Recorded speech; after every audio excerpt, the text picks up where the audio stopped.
Hello, and again, welcome to Bit Depth. This is my second conversation with Terry Fortune, which might actually also come to his YouTube page. Yeah. So Hi. Okay, so you've been going into politics stuff lately, and so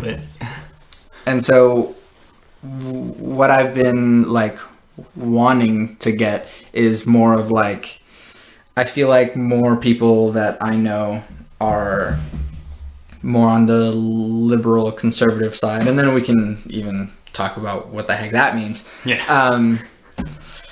But you're liberal progressive side, but you're more on the conservative side. Yeah. And so as far as a liberal point of view goes, most people who are considering themselves liberal would just consider anyone who is a conservative just to be an idiot or uneducated or whatever it is.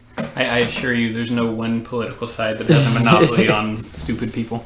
But Yeah. I completely get that. I see that a lot, and honestly it kind of makes me sad that there are as many people as there are who agree with me on some policies, who just don't have any logical basis other than I feel like it's right, and I don't like anything that's based on a decision of I feel like it's right, without having reason behind it, for no matter what the decision is, regardless of if I agree with it or not. So so I guess to start, fair warning, if you don't like talking about or hearing about politics, there's the whole forbidden, you can't talk about religion and politics at the dinner table. We already hit one. My podcast is exactly the things that you shouldn't talk about at the dinner table.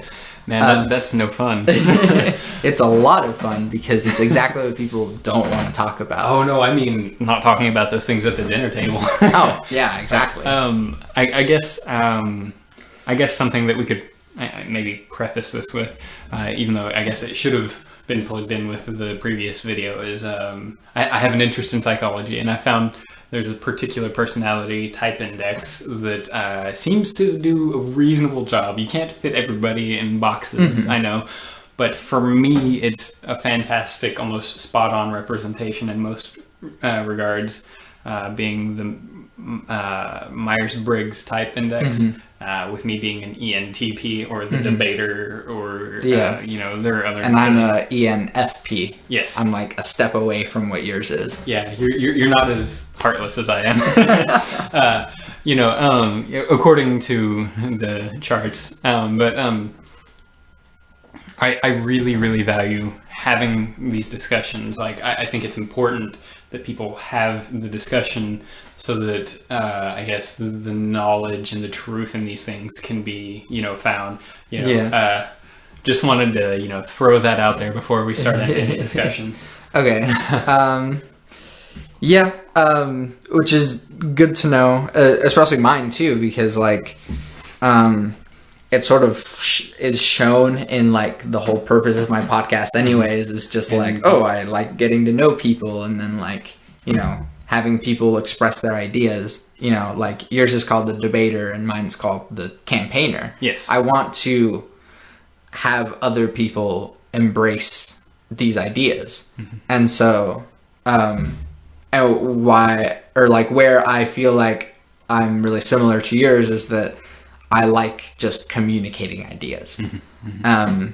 And so you do it more to the extreme of just, it doesn't even matter what my idea is. It just matters the idea itself. Yeah. I'm more interested in the idea than I am the feelings or any. So something where I guess you could consider it extreme, like you said there, for the sake of people who aren't familiar with the topic, mm-hmm. Would be a situation where you're talking about something that's tough, and a lot of people would be like, oh, well, we have to be careful about how we dress it up or whatever, because, you know, it might offend somebody. I don't care if it offends you. If it offends you, it offends you. That doesn't have anything to do with, you know, the bones to the issue. Yeah. It's like, be offended. And honestly, as far as, like, you know, the liberal progressive side, what seems to be happening is what people call the regressive left, is that people seem to just like, oh, I'm offended, therefore, like, stop talking about it, or like, you know, I'm offended, we have to censor the entire topic.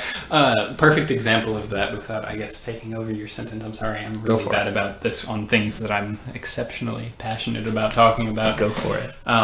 There was this really, I forget what university it was, but there was the situation where they took Milo Yiannopoulos, someone who you could probably consider an MRA or men's rights activist, and he was going to debate with a feminist, something, I think Bendel or whatever. She's a second waver. She's not a third wave into the, you know, all of the regressive stuff.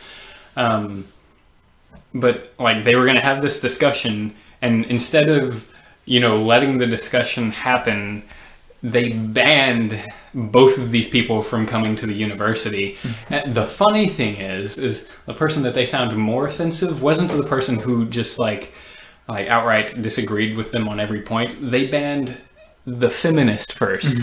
They said, you're not allowed to come here. And then later they're like, oh yeah, and I guess Milo, you're not coming either. And, you know, and he makes a living off of being offensive, right? And she's just like, I was going to argue on your behalf, you idiots. You know. Anyway, so again, the feelings thing was the point to that. You know, if it has to do with your feelings, and it's kind of like your rights end where my feelings begin, as opposed to, you know, where my rights begin. Well, hey, trigger warning. Right. We're going to be offensive. Oh, okay. And honestly, if I get kind of heated or whatever, I throw out some shits or whatever. So I mean, I'll try to not, you know, go over the top. I think shit is probably my most commonly used curse word. But, you know, there's the little red square for explicit on this podcast. Oh no, don't tell me I'm the first person that you're going to have to put that on. Oh, no. Okay. It's like... So for starters, let's... Might also be the coffee at this point. Anyway, continue. Let's define liberal and conservative. Okay. I mean, we could go with, you know, the definitions of liberal as left, conservative as right. But if you're looking at really, I say if you're looking at a chart, there are a lot of representations of the chart. You know, center can be technically defined in several locations depending on who makes the chart. But most of the, you know, non-partisanly made, I guess you could say, charts that I've seen, liberals are actually remarkably center. They're just slightly left of center, according to most of the stuff that I've seen that isn't trying to go, you know, there are a lot of them you see, it's like, it shows, you know, if it's made by very, very liberal sources, it'll show, you know, the like far stuff that's like really close to center, and then like kind of people in my position out there with Nazism and such. You know? Or, you know, the reverse of that, showing, you know, people with my position, like, I guess, honestly, I'm probably a lot closer to center than some people. No, I think you are. But, like, you take some of the people that are a little further right than I am, and you know, sometimes they'll make a chart and they'll be, like, just right of center, and then they'll show, like, most of the, you know... Karl Marx. Yeah, it's like, right there's some Lenin happening right there. Or not Lenin. I meant to say Stalin, but I guess Lenin would work too. Right. But anyway, if you look at the chart, the classical liberalism is actually remarkably close to center. It's to the left of center for sure, but it's not like out there like some of the things that we're seeing right now in at least American politics. You see like a lot of words being hijacked by the people who are really far left. Like, you know, they'll take you know, liberal, they'll take the term liberal, and they'll be like, we're liberals because we're, you know, to the left of center. And really what they are is they're, you know, and okay, you might identify as progressive. Sure. But my understanding of progressive is probably going to be a slightly different understanding than Let's hear it. people who consider. For me, progressive leftists are people who are more interested in outcome, I guess, equality, as opposed to, not Intention? well, maybe? no, not intention. Well, yeah, they're definitely, I consider, and my opinion, because my opinion matters so much to everyone other than me, is that the people who would be labeled under the term progressive are the people that are going to be largely responsible for things like the ridiculous people who are in the camp of Black Lives Matter, and the ridiculous people that are in the camp of feminism, and there are good intentions in these groups. I'm not saying that the groups as a whole are crap, but there are definitely people that are taking these names and abusing them for their own purposes. Like with the feminism, which is a thing that I'm more familiar with than Black Lives Matter. You'll see people like Anita Sarkeesian, right? She's like, all of these things are bad. All of these things are bad. I'm offended, because in these video games you see the girl's butt or whatever. Like one of them that she specifically points out is Bayonetta, right? Because and honestly, I don't think I'd ever play the game, but I'm not going to tell someone else they shouldn't. Although she's trying to censor these things based off of the fact that it's a sexualized woman, That and the fact that like the video game industry is mostly men, and so of course it's a market. Men would buy and sexualized women. It is like exactly, and especially with people who don't like capitalism, this is going to be like a bad thing, but it is a very capitalist way to do it. The people that are buying your product are the people that you're going to tailor your product to. Exactly. Most of the guys that are playing console and PC games, or most of the people that are playing console and PC games are guys. Therefore, you're going to give these guys things that appeal to them. And for most guys, they're going to have a lot of appeal set on, female forms. Whether or not you have something morally for or against, that's your prerogative. I'm not saying... Yeah, but anyways, to like the idea that it's one thing to say like, oh yes, it's like anti-female to have a overly sexualized woman, and like true that's a true statement. Like it's probably not good to have. It's not good, but if you're trying to make money selling a game, you're gonna do what appeals to the people. On the flip side of that, pretending that it doesn't exist on the opposite side is just dishonest at best. Because you see, for one of her examples was a Batman game. She's like, you can't see Batman's butt because he has a cape. And she's like, it's a high-tech thing for not letting you see his rear end, and it's like, it's a cape, and it has to abide to the laws of gravity. And and to defend these arguments, you have to make these like leaps of logic to even okay, you can't see Batman's butt, well, cape. And even again with the marketing thing, how many like guys are you going to put off by having Batman in a bikini? Guys aren't going to buy that Batman game. And so it's not a sound business decision to show Batman's butt or whatever. But to try and censor even something like a video game, which I would say is an art form, is trying to yell at Picasso for having someone's eyes not be straight, Right? I guess one of my biggest gripes for most things from the left is the things from the left that I disagree with specifically. I don't have problems with everything on the left. I'm not like some political purist. If it's not an idea from the right, it's not right. I mean. Well, I guess you could spin that in a way where it would be factually, unintentional pun, but all my puns are intentional. Oh, I'm not a very punny person, but there are some things that specifically directly go against political values that I hold, like anything that would go against the First Amendment, regardless of if I agree what's being protected by the First Amendment, is something that I just like on a fundamental level do not agree with and will actively try to go against if it's a serious enough threat. And which is part of the reason why I don't care much for feminism in the way that it's mostly being portrayed, I guess, in the media. Most of the support you see from feminists comes from these, very, very, very much man-hating people, right? And it's like, and I know there's some people who are going to hear this and they're going to go, not all feminists are man-haters. Exactly. And you're right. Most of them even aren't. Like, pulling, statistics out of thin air, I would venture to say that it's a safe statistic to say up to maybe even 70% of feminists disagree with a lot of the things that I'm going to talk about here.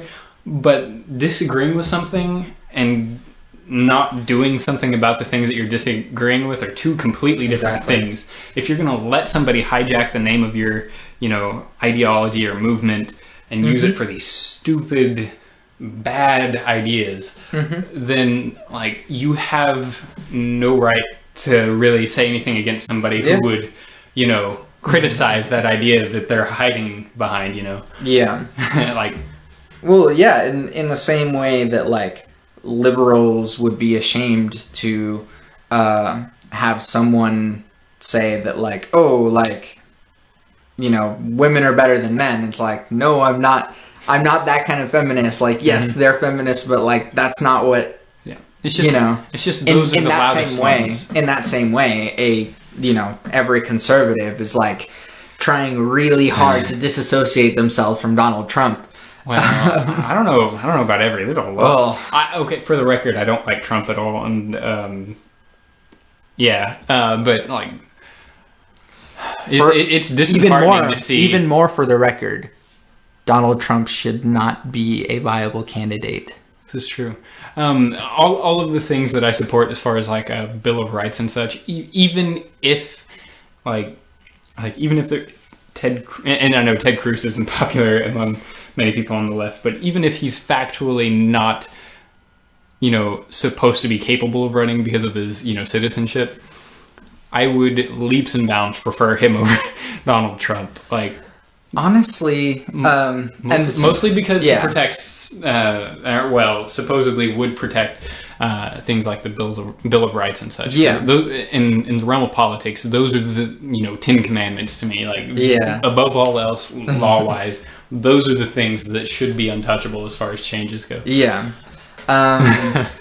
To go off on this tangent slightly, more of the reason I'm kind of terrified of Ted Cruz is that he actually believes that God is speaking to him and that he's doing the work of God, and which is really terrifying. Even if he's a real politician, knows what it's like to be a politician, has done all the work like normal politicians, it's really terrifying to hear someone say, even for you as a Christian, for someone in politics to say, oh yeah, God talks to me and he wants me to do this. That's terrifying. I feel like he's probably trying to, and I don't agree with that aspect. just for the record, I think that was a stupid statement there. But I think he was probably, I guess the word would be pandering. I think he was just trying to pander to the people of faith. Yeah. Right? There's a lot more background around it that I don't know the details for, but it's a little. Yeah, there's no politician that's perfect. I don't think any of them are. Example, something that some people might think is interesting. For me, being someone who considers himself conservative, and to me, conservatism means leave me alone, and I'm not going to mess with you because I'm not interested in messing with you in terms of policies or whatever. And just leave me alone and let me do my thing, right? Yeah. That's what it means to me, at least. Everybody defines things in different ways. It's all subjective like that. But of the two people on the left that are I don't know how the primary stuff's turned out. I haven't looked at it in a couple of days. Does it look like Hillary's getting it? Right now, it's very favorably Hillary for some reason. But for whatever other leaps and bounds could happen, Bernie is still in the race. He's capable. Yeah, I capable, mean, but it's not unlikely. impossible. Okay. Like, of the two options that you guys have going on the left right now, I would, like, hands down, no hesitation, vote for Bernie over Hillary. And the people who might that would consider themselves to be on the right where I say I am, my reasoning for it isn't quite as straightforward as you might think. Bernie gets the office. He's he's openly a socialist. He gets no support from the right at all. On top of that, I'm sure that there are even some Democrats that would kind of be hesitant to jump on things that he would offer as far as ideas. And I would rather a lame duck president over Hillary any day of the week. Yeah. Like,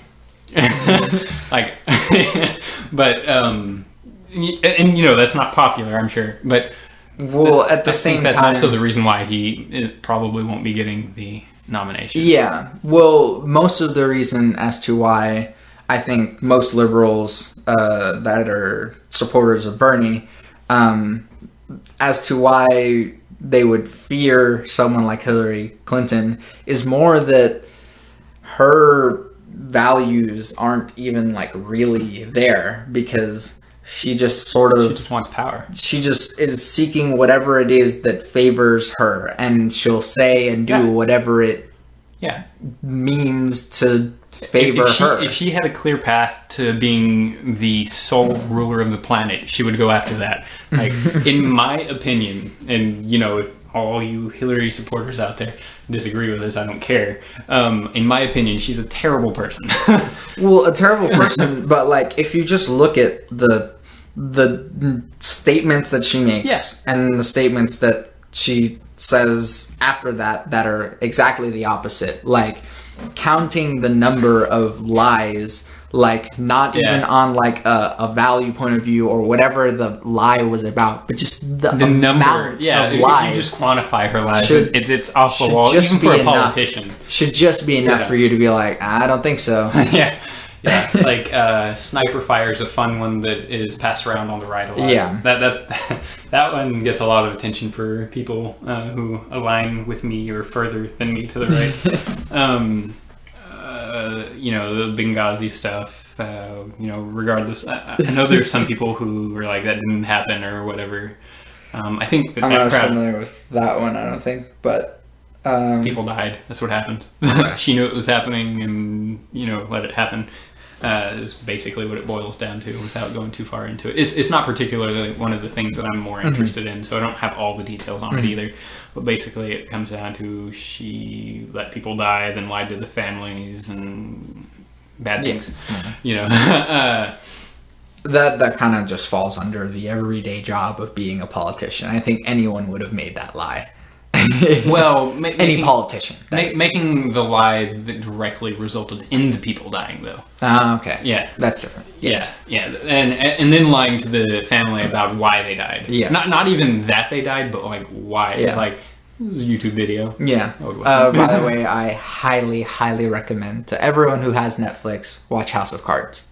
That is a darn good show, and even if you have like basically no understanding of politics, like, that show has helped me better. Yes, it's fiction, but like, it's pretty well grounded. Parables, right? Yeah. That show has helped me understand politics a lot better and hate politics so much more. You had mentioned more how, like, for you it's the policy rather than, like, you know, so some of like the beliefs or whatever. It's the policy that matters. And so, for you, like, what is the number one, like, policy that you're like, don't touch this? I think you're, like, the Bill of Rights. Yeah, like, most of the things in the Bill of Rights are basically, like, there. Like, don't, and there are things beyond the Bill of Rights that are in that same document, really, that I think are equally there. But, it's like, just, you know, for the sake of shorter conversation, the Bill of Rights, like, that is a thing.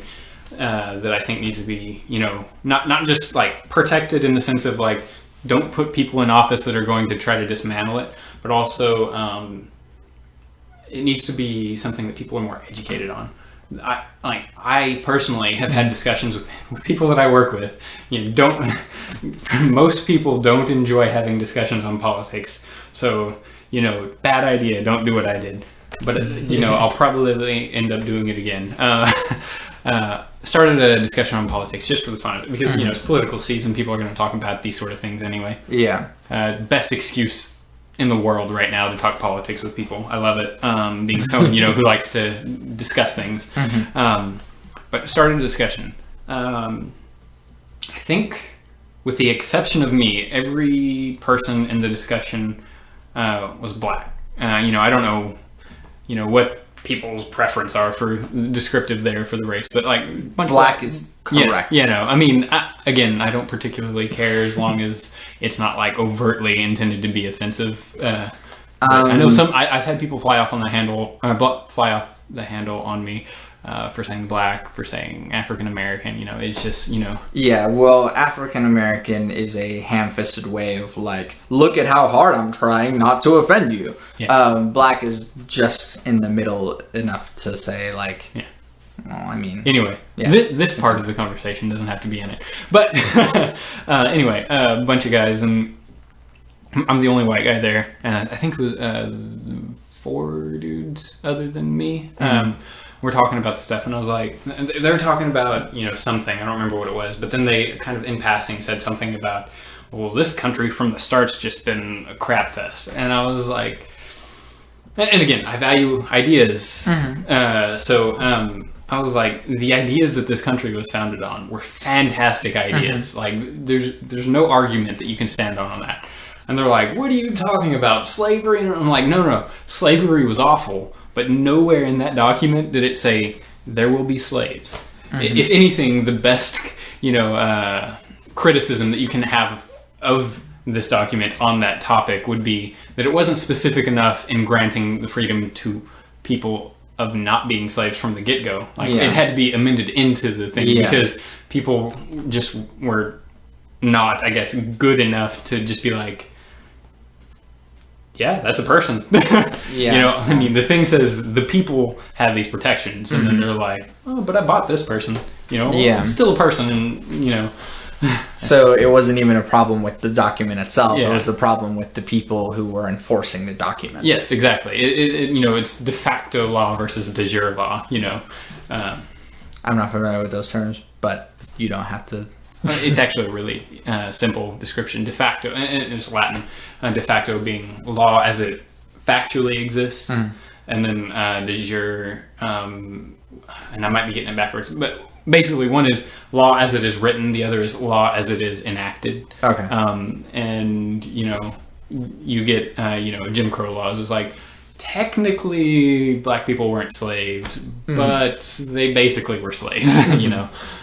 But anyways, your discussion with these people. They started, just immediately just going off on me about, well, how can you support something? And it's like, have you read any of this? And it's like, the ideas were sound. Like, the criticism, the best criticism that you can have coming from it is that they weren't specific enough in some areas. And, it's sad that you have to be that specific if you really think about it. But that's what a law degree is. Right. But like, even like we've come so far at this point that some of the areas, and there are going to be people that are going to be automatic contradictions to this statement, but I feel like we've come far enough as a society that those things that were omitted from being specifically prohibited, like, won't happen for the most part anyway. For the most part, there's still some things that are unfortunately having to be debated, but we'll get through those. I mean, people aren't really dying over the gay marriage thing. I don't think gay people should be prohibited from marrying. It's their decision. It's not affecting me. But Which is where sort of the extremes in the like partisan politics have sort of taken over the conversation, where it doesn't even really need to be had for someone who, you know, leans a little bit right to say like, yeah, it's fine. Yeah, it's like, you know, they're not doing anything to me. Why do I care? You know, and that's fine. Like even the religious argument against allowing it kind of falls apart if you look at it in the sense that you're not really supposed to hold people to, you know, your faith's standard. Separation of church and state. I mean, well, I mean, not even that. Like there are things in the Bible. Something that Craig Groeschel actually went over somewhat recently. Okay. Life Church. Yeah, Life Church. Where he's like, look, guys, you know, you don't judge people who aren't in the faith by the standards of the faith. I mean, for one, like, it's just stupid. People aren't going to like the faith. I mean, and for two, like, they already don't subscribe to the ideas. Why does it matter that you enforce the ideas on them?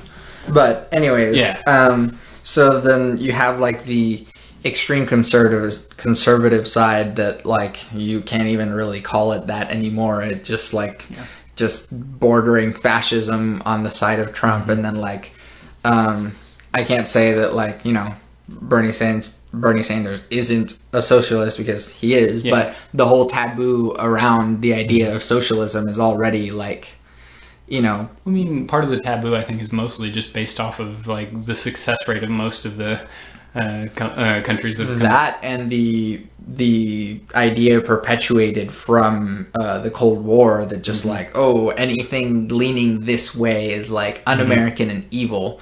And so what happened like post Cold War is that people, you know, leaned more right simply because of fear, and that, you know, the ideas on like the more socialist and communist side aren't as bad ideas. I don't think in that, principle in the same way. I was going to say, I don't think in principle that those things are necessarily bad or evil. It's just, I feel like they lend themselves well to, if somebody does attain a position of power, to being implemented as, I guess, a bludgeon to enforce the bad of that person in power. Kind of like, you know, all of these executive actions that have happened recently, right? Yeah. Well, basically, what's happened with allowing executive action to become a regular occurrence that's permissible, basically legally. If somebody like, you know, Hitler, like maybe even Donald Trump, like I don't want to like go out and say he's disgusting. Like there are a lot of bad things surrounding his campaign, and like I don't agree with him at all. But like I still don't necessarily think that it's fair, maybe yet, to compare him to Hitler. So I'm going to just say Hitler instead of, and kind of leave the Donald Trump thing alone here. But like, if a Hitler-like person were to take power after having the way paved for them to be able to just bludgeon their will into being, like, bad things are going to happen. So like that's one of the main criticisms I have against kind of a socialist kind of thing. And I know that democratic socialism, you know, supposedly, you know, the will of the people, you've got the ballot box.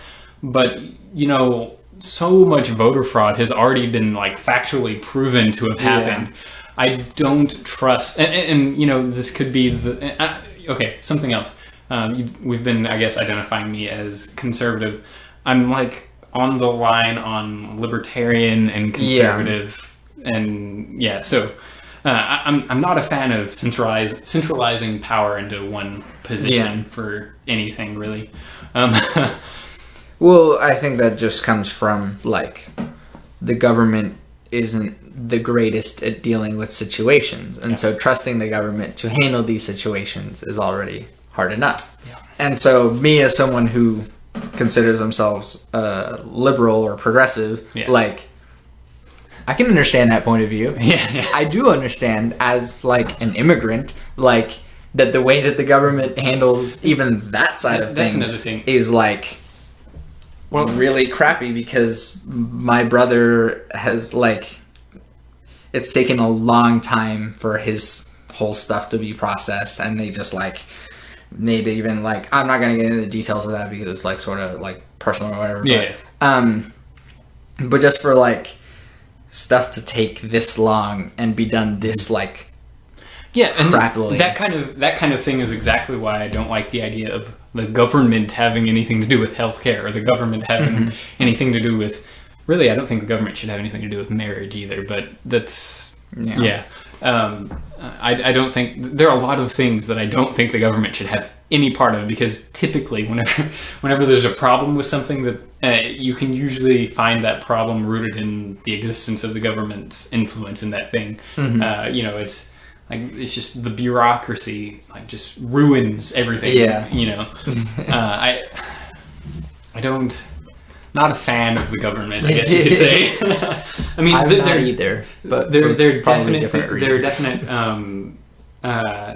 reasons why we should have a governing body, in the sense of like, just basic things that we need. Like, I'm not a fan of high taxes, but that doesn't mean that I'm saying, oh, we shouldn't pay for a police force. No, we should have a police force. In fact, there's some problems that we have as a society where, like, part of the problem is we don't have enough money going into the police situation. Or going into, more importantly, education. Yes, definitely. I'm not saying education's not important. It was just it's first thing that popped up. Yeah, but, like, the fact that, like, we value military much more than we value education.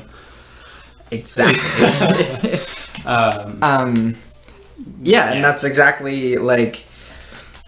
I think that the reason for, at least for me, the reason for supporting movements like Bernie Sanders, even though I don't particularly trust the government, is that I think that having a larger number of people actually care about the problems that Bernie Sanders is addressing is a good step towards us as a society. And being a person that, like, I can't be very involved in politics, obviously, but, like, being, like, the... Right.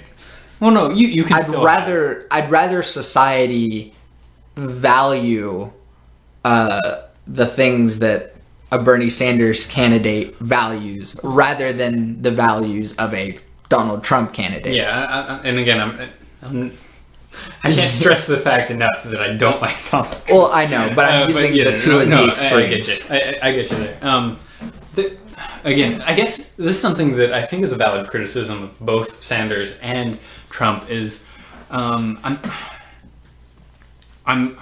overly analytical in a lot of areas, and one of the things that I really don't like, even though I completely recognize this is a very effective way of I guess communicating, is I don't like appeal to emotion as it is used in politics. I mean, I understand it's a fantastic tool. Like, it is exceptionally effective. Yeah.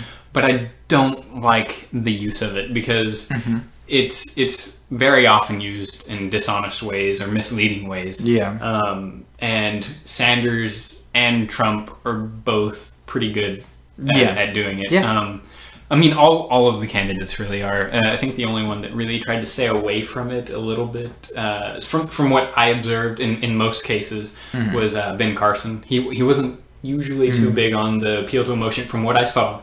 I mean, I'm sure that someone, if you've got anyone who's going to be listening to this, who's going to fact check everything that I say, we are human beings, right? Don't understand. In my experience of what I've seen of him, he wasn't very big on being a demagogue, I guess you could say. However, that's something like that is exactly what Trump is. Like, everything about his speeches is he's being a demagogue. I could say maybe not to the same degree as Trump, but with, I think, reasonable accuracy, that Bernie Sanders is also doing exactly the same thing there, and the method of I guess communication.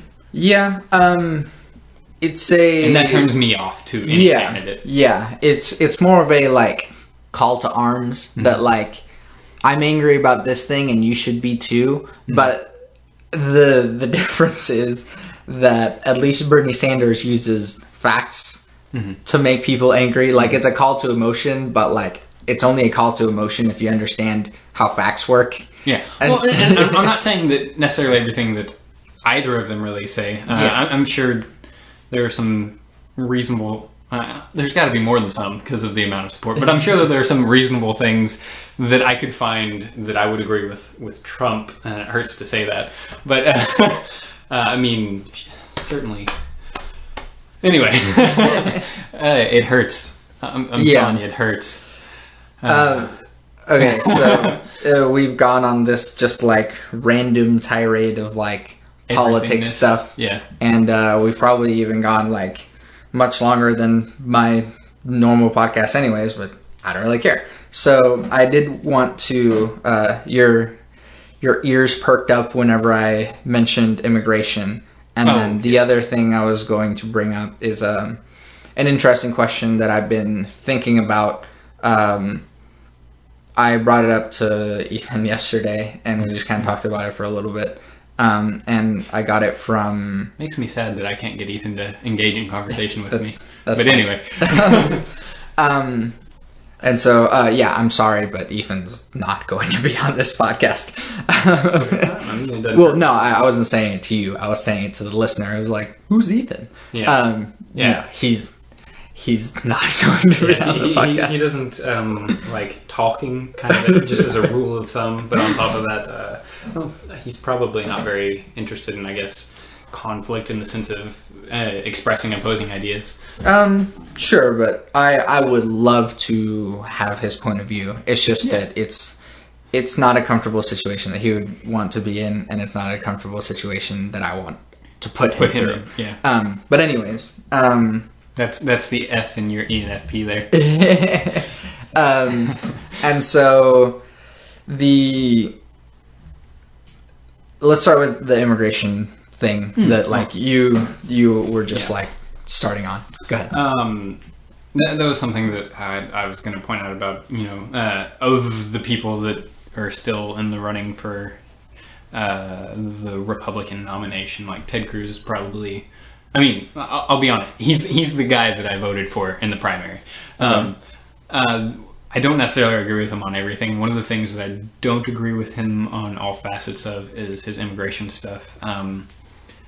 I don't think that we should make it impossible for people from other countries to get in. Mm-hmm. I do think that we should probably have a wall, and that's one of the things that Trump has, that it kind of... There's a stigma attached to it just because Trump supports it. But not because I'm like, keep people out, because we legitimately have some issues as a result of having a porous border on the South. And some of those things we would be doing very well for, especially in some Texas and probably also some California areas, to try to put a stop on, be it, drug trafficking, or even something that a lot of people who are anti-gun should be in favor of the wall for, is stop guns from coming across the border. Okay, so this isn't even like about the presidential candidates, but it's really just more of a to have this sort of conversation that, so in most cases, the reason that so many immigrants are illegal is not because they got here illegally. It's more so because they don't have a means by which to stay here. So as someone who is that very example, so right now I am legally in the country. You are? Yes. Ooh, awesome. I mean, not that I was like, I hate you because you're not. No. I think you're an awesome person. Yeah, and examples like you, examples like you are like exactly why I'm like, no, we shouldn't bar everybody from coming in. That's stupid. But as far as it goes, there is no way to, from any country, to go, get a visitor's visa into the United States and go, I would like to live here.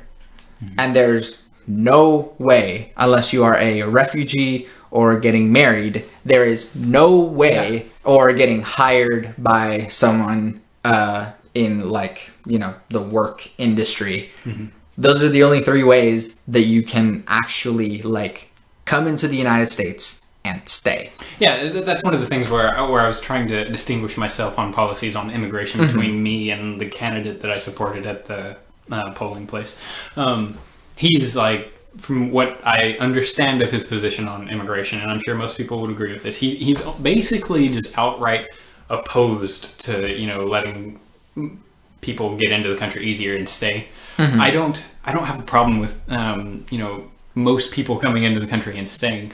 I just want it to be on the books. Yeah. Like I don't want it to be like just this massive impossible to pin down entity that well, there goes the camera of people that are like illegal aliens. It's like, because part of that is if you take away the situation where they're capable of getting in off the charts, then that takes away a lot of the the fight from the people that are further right, because there are fewer illegal aliens with the wall. And I'm not saying it'd be impossible for people to get in even with the wall. Like that's laughable. People will still get in if they want it, but we should make it easier on people who are trying to come into the country and stay legitimately, with few exceptions, like people who have the history of murders and whatever. Yeah. And I'm not saying that there's a huge number of people like that. Like there definitely are people like that, and anyone who would disagree with that is being dishonest. Yeah. But it's like ridiculous to even assume that there's like half of the people that are coming across the border are like that. I'm sure that the people who are coming across the border like that are probably what's the term, the coyotes or whatever, that are going back and forth. Like they're coming into the country, but they're going back so they can get more people and bring them. They're doing it for money.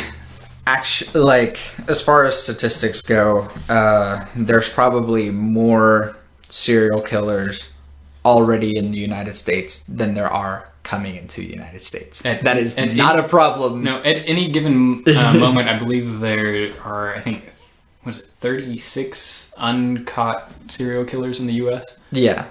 From the U.S. Yeah. No, I'm not saying from anywhere in particular. Yeah. I'm just saying, like, just in the U.S. I think at any given moment there's, and this could be old data. It's just something that I specifically recall from something I studied.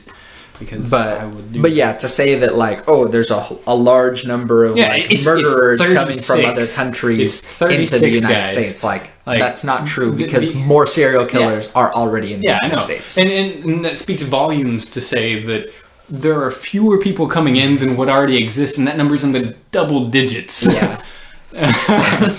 And so, but again, for someone that's gone through this myself, that it is just impossible to come here and stay. And that's something that needs to change. Like that is something that needs to change.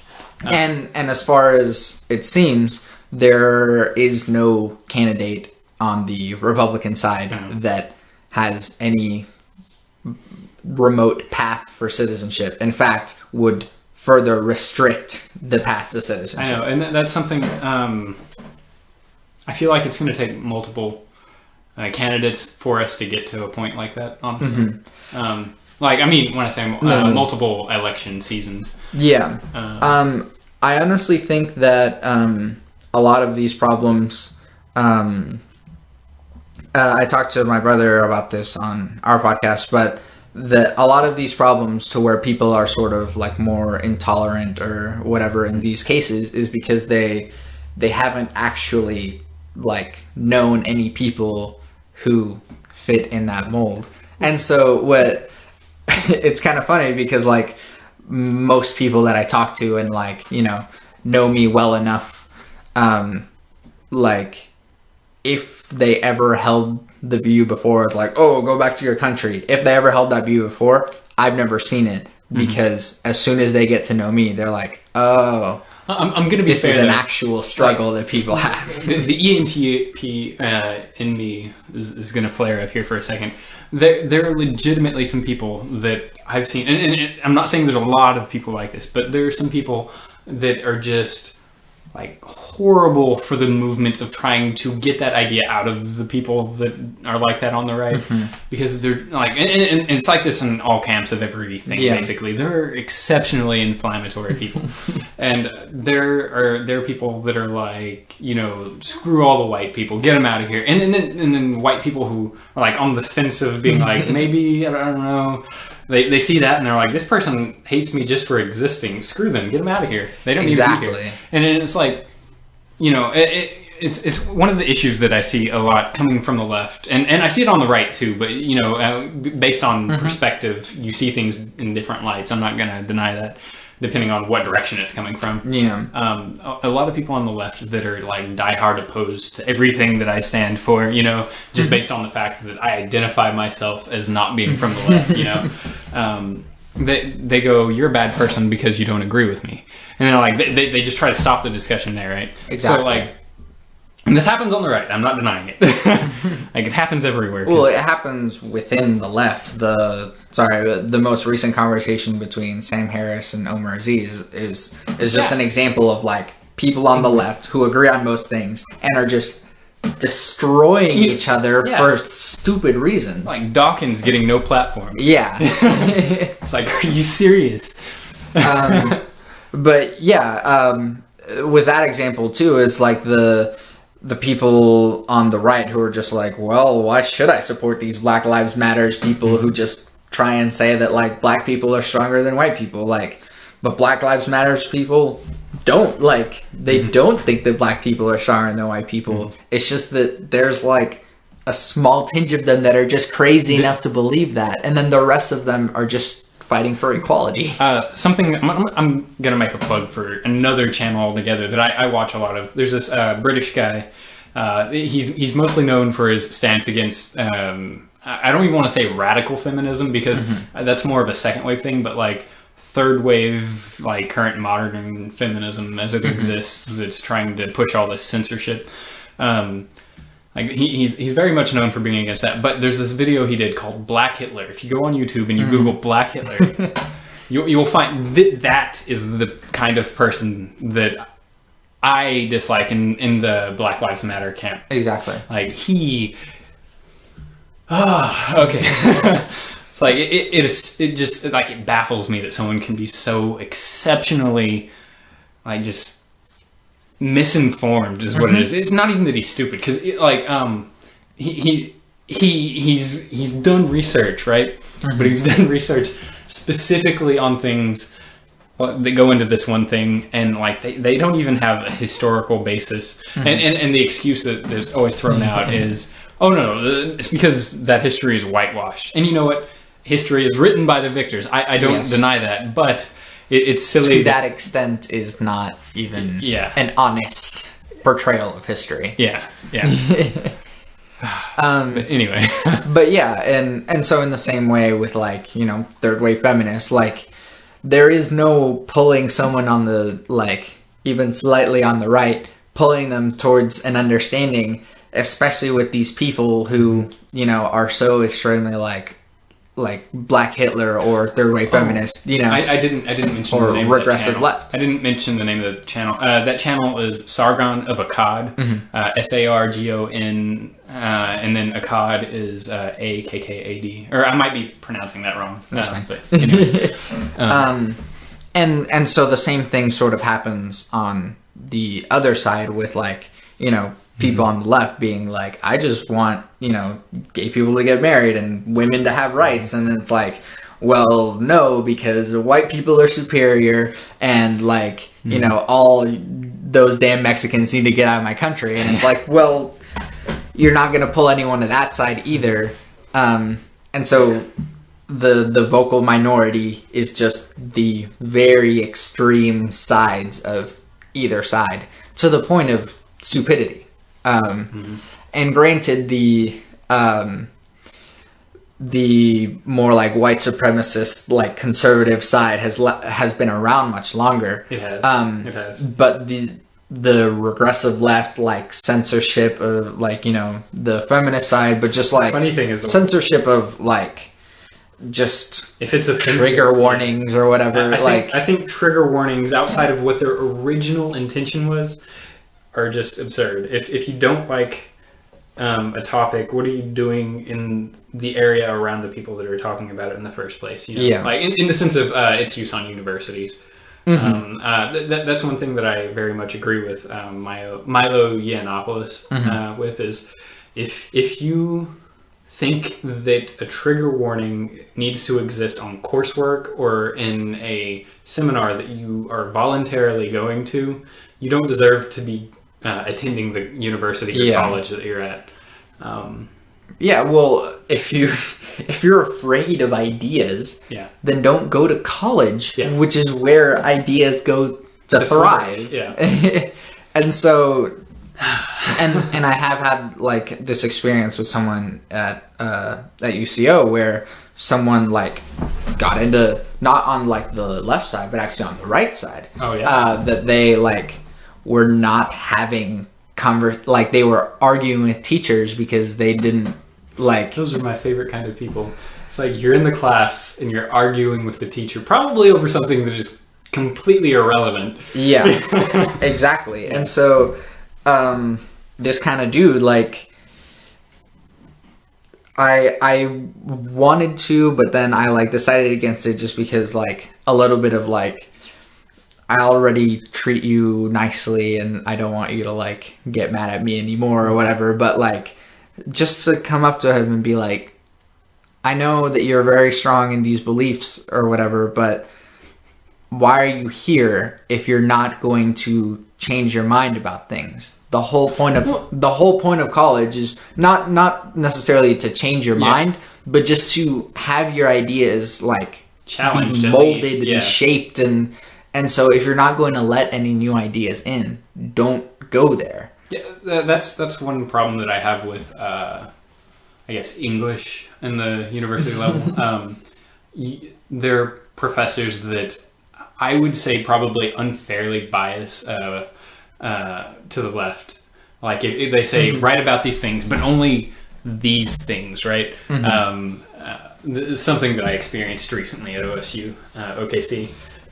I just for the sake of maybe understanding their point of view, but it might be because a lot of literature and like currently regarded literature is kind of more older, and so the point of view is sort of a more conservative point of view, and so to try and analyze the specific thing I'm talking about here is she's talking about, and I don't have really anything against the TED Talk stuff as a whole. There are just certain things that they kind of roll out with, and I'm like, and she was like pointing out specific TED Talk things and like things that are like kind of more of an ideological thing as opposed to, you know, and I was like, it's like, I get it. You want us to write about things that interest you, I guess, maybe, but like restricting us to talking about these things and only talking about them in a specific manner. Yeah. I'm like, because like, again, anytime that you're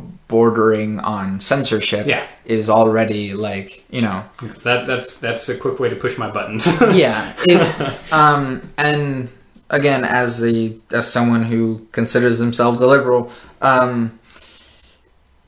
you should be free to say whatever you want. If it's actually a liberal principle. Yeah. If it's really stupid, then you have every right to be treated like you're stupid by the people who disagree with you. It's exactly the same idea as I guess it's ideological capitalism. I guess you know, if you have a product and people like it, they'll come back to you for this product. If you have an idea that people like, they'll come back to you for more ideas. You know, and if you have a bad product, nobody's going to want to have anything to do with it. If you have a bad idea, nobody's going to want to have anything to do with it. You know, and so all ideas, and I think you would agree with me, all ideas should be analyzed and criticized. Yes. And so I don't think that there's any topic that should be off limits. And that's something that is probably wildly unpopular on both sides if you go far enough to the end. Yeah. And for anyone to go, well, that's just not a question that should be asked, is is why not? the worst worst way of. So for someone like me being an atheist to go like, does God exist? And for someone like on the far right to go, you can't even ask that question. But then it's like, it's like, but why did people have slaves or whatever? Like, or didn't slaves do a lot of the work? Don't we have a lot of the industry that we have because of slaves? Like, no, that's not a question that should be asked. Like, slaves are bad. And it's like, every idea has to be open for discussion, even bad ideas. Yes. We kind of went off on the immigration one thing, but like, I think that we thoroughly went on that one. On the gun idea. So, Chris Ryan mentioned it on his podcast, tangentially speaking, how, for the sake of... I overheard a little bit of this discussion between... For the sake of this, and I don't know if the camera... I don't know. It died. Okay, well... so what's happening here is I'm handing Terry my phone, and get into my phone. He's sliding it, and How old are you again? I'm 20, but it doesn't matter. Okay, well, that's usually the go-to. I've done a little bit of hacking in the past. Yeah, that's fine.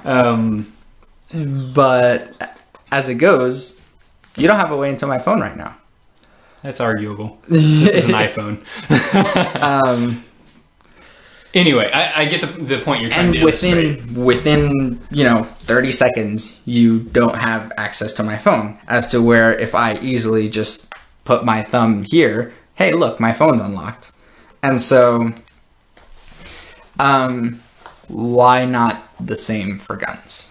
The primary thing that I have against the fingerprint thing with that, and it's completely aside from maybe something's happened and you've got maybe blood on your hand or something already, and it's going to cause that print to not read correctly, and the gun's not going to work.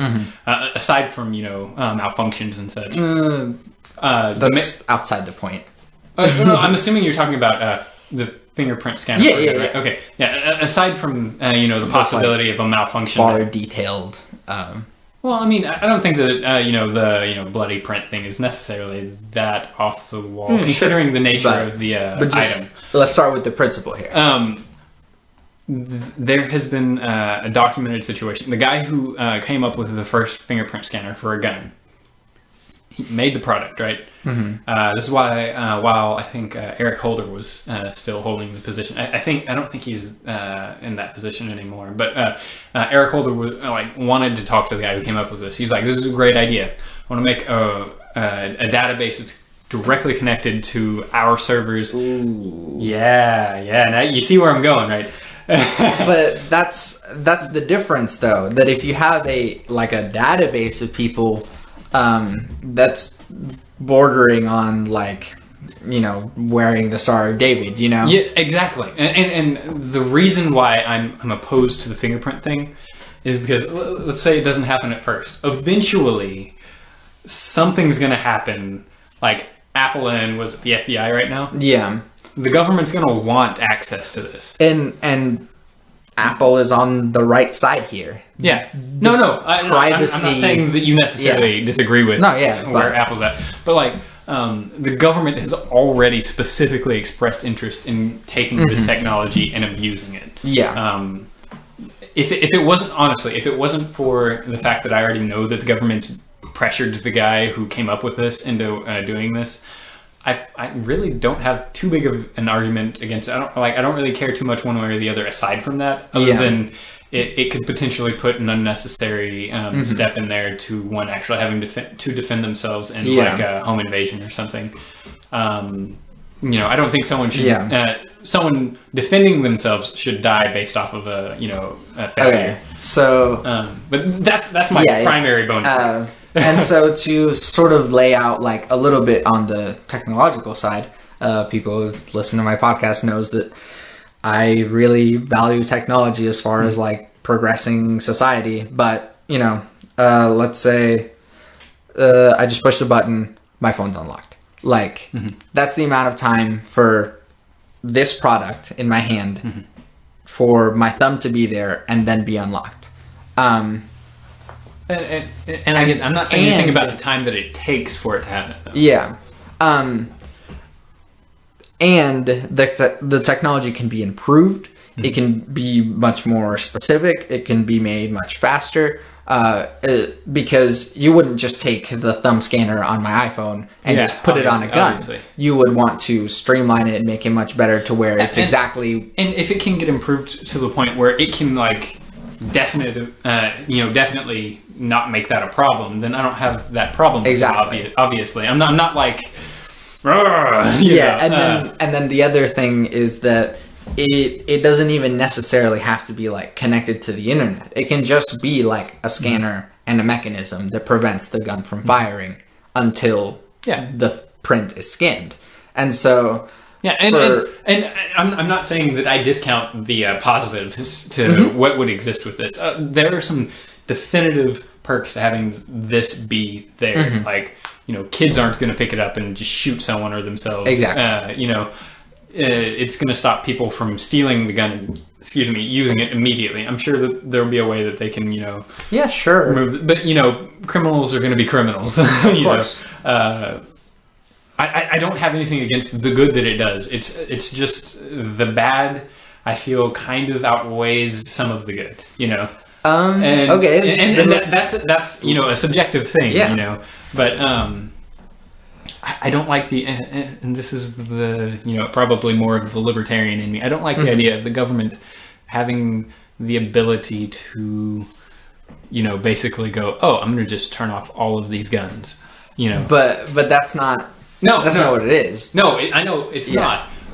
It's just the fact that there's already been an expressed interest in not necessarily doing that, but like basically setting the groundwork for it. And I know this is basically a slippery slope, logical fallacy. Yeah. But there's also a fallacy saying that just because something is a fallacy doesn't mean that it's necessarily inherently wrong. In this case, I still think the slippery slope is getting more fallacious than the other points that No. I know. I'm just saying that because of the inherent dangers there, I can't fully back the idea. Like I do like the good that it would do, though. But at least because this is like the very basic start, and it doesn't even have to be necessarily the government manufacturing these. It could just be like like Smith & Wesson has made their first gun thumbprint scanner thing, and if for every, or even if the government does instate it, it's like, hey, look, everyone, there's like a discount on all the guns, all new guns that you purchase, to have an incentive to buy these safer weapons. Yeah. They're not connected to the cloud. They're not connected to the internet. It's all mechanical. If two things, like if these two things can be guaranteed to not be a problem, I don't have anything to oppose it. Like I'd be for it. Like legitimately, if there's a guarantee that this thing doesn't have any network capabilities that would require it to check in with government servers or something, and that there's no, or even private ones where the government would have the capacity to get into necessarily. And there's next to no, because I know it's impossible to completely guarantee, mechanical failures won't happen. At least a very, very unlikely chance of a mechanical failure like that happening. Like if those two things can, like, I guess requirements can be met. I'm for it. Like, it's not unreasonable. If those two things are met. And at the same time, it wouldn't even so much be like the government is taking my guns away. You don't have to buy these new guns with the scanner.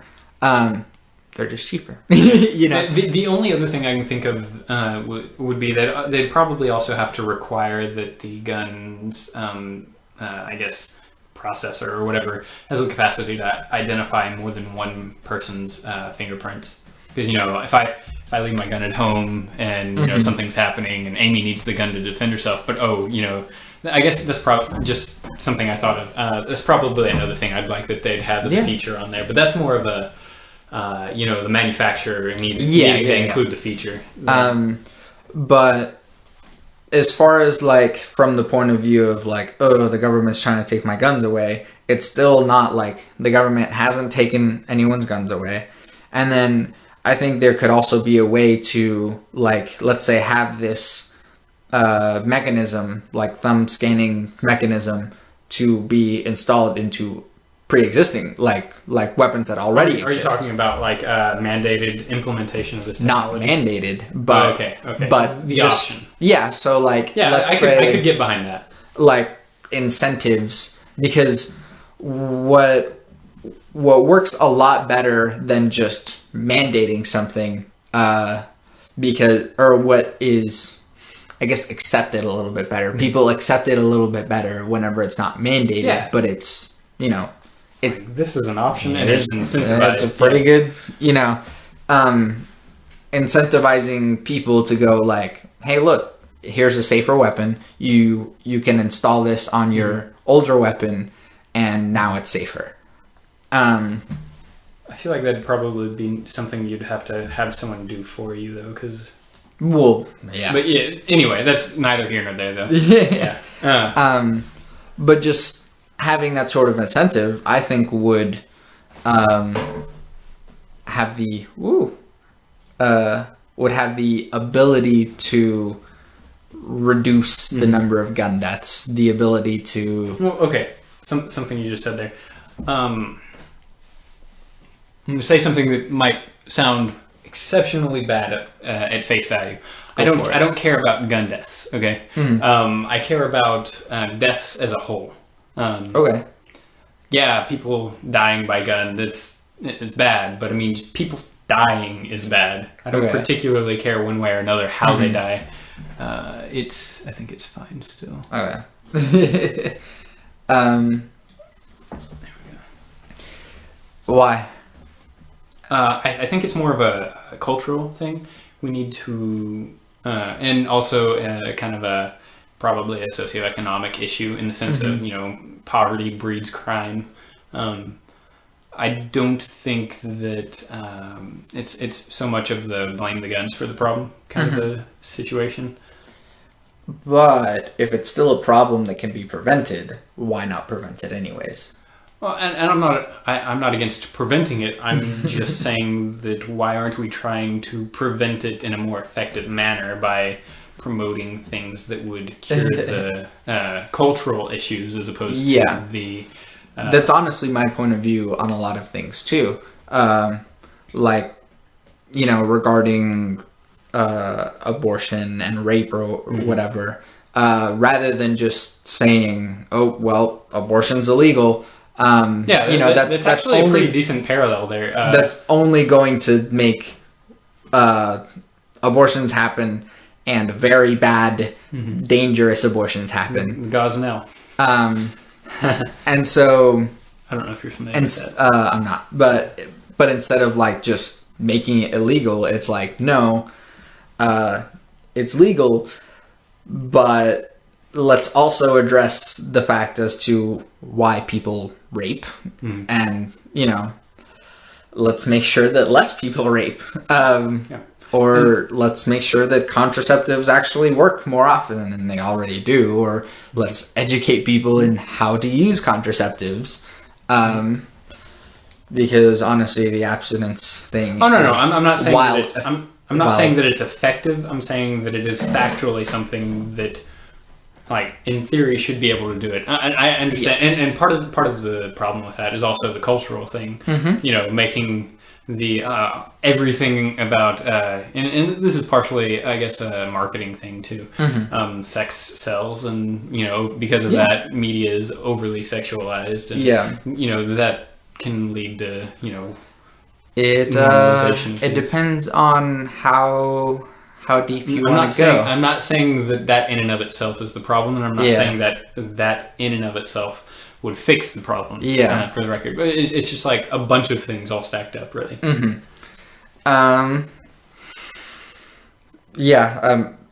If you want to go like deeper into like why does sex sell, and then like no, because I understand. Humans we're like sex. Yeah, I was going to say we're basically hardwired into that one. And so the whole like even though yes, if you don't have sex you won't get pregnant, but it's so much harder to not have sex rather than to use contraceptives. I mean, I don't want to get too personal on details on myself, but the whole, people don't have the willpower to not have sex thing is kind of... That's not necessarily what I was saying, but it's not so much that people don't have the willpower to not have sex. It's just that people will have sex. Does that make sense? Yeah, no, it does. But saying that people don't have the capacity to choose not to is... it's not something that I would agree with. No, I'm not going to say that people aren't going to choose. I'm not saying people are going to overwhelmingly choose not to or choose to, depending on necessarily like policies or something. People are going to do what people are going to do. I don't think that we should really force people to do or not do particular things that don't hurt other people. But this is a thing that correlates with a lot of stuff that has to do with whether or not someone is going to have intergenerational poverty, in their family. There's a research study, or there was a study done by, I believe it was a very left-leaning group or person. I really don't remember the name. That's fine. But they came up with, and I've mentioned this to you before, 3 things that you can do to not stay poor your whole life. Graduate from high school. Don't have kids before you're married, and then get married. Those were the things that, as far as a statistical kind of average thing, people who do these things don't stay in poverty. And honestly, those kind of go after the other. If you it's also a statistical fact that smarter people have less kids. And so if you graduate from high school, you're smarter, you're much less likely to have I don't know about that. Well, we're also speaking highly hypothetical. Yeah, we are. Ideally, if you graduate from high school, you're smarter. And so if you're smarter, you have less kids, or you're smarter, and so you're much more likely to either not have sex or use contraceptives, or have safer sex in that way in order to have less kids, because smarter people have less kids. Yeah. I had a tangent. I will avoid the tangent. Well, honestly, this is almost what? Probably around almost hour 45. Okay, so yeah. Fun. Yeah, this has been really good. Definitely my favorite person to have these sorts of discussions with. You're one of the few who won't back out with the tail between their legs. Yeah. I don't normally enjoy politics discussions, either because people discount my points and fall into character attacks, or that would never happen. I try to avoid character assassination as much as possible. And so I do particularly enjoy, because I can just say okay, let's say hypothetically, all men don't have penises. We just be able to go down that tangent and still have that discussion. Yeah. And I'm glad that you're able to have that discussion rather than someone just going, but why would all men not have penises? That's not the point. Yeah. It's just a discussion. And so, gladly, you're another of those people that I'm able to, have a tangential and somewhat useless discussion about hypotheticals. Those are my favorites. However relevant or irrelevant they may be to modern society. And so, once again, plug your stuff. Mr. and Mrs. Fortune's really the only thing I got, and I almost hesitate to connect the ideas expressed in this to that channel because Amy doesn't particularly care for, not necessarily all of my ideas, but she doesn't like the idea that I'm not, I guess, conflict averse. if somebody expresses an idea Yeah. that I disagree with, I will pursue understanding why. Yeah. Or if they even have a good Yeah. enough reason why. Well, she can rest assured that if anyone goes to your YouTube videos and starts commenting, that she will not be the one handling those conflicts. Yes. Trolls are my favorite. Yeah. Trolls are great. Yeah, they're fun. You could either starve the troll to death, or you could feed them so much that they explode. Yes. I firmly believe I would make a fantastic troll had I not met Amy. And so, again, And I think everything your else, Twitter... I'll just give you like after the fact, so Yeah, that you sure. can like retroactively plug in, because I assume there's a description, right? Yeah. Yeah. there is. Okay. And yeah, thanks for listening. My 3 things. Love never fails. It's going to be okay. I might be wrong. Thanks.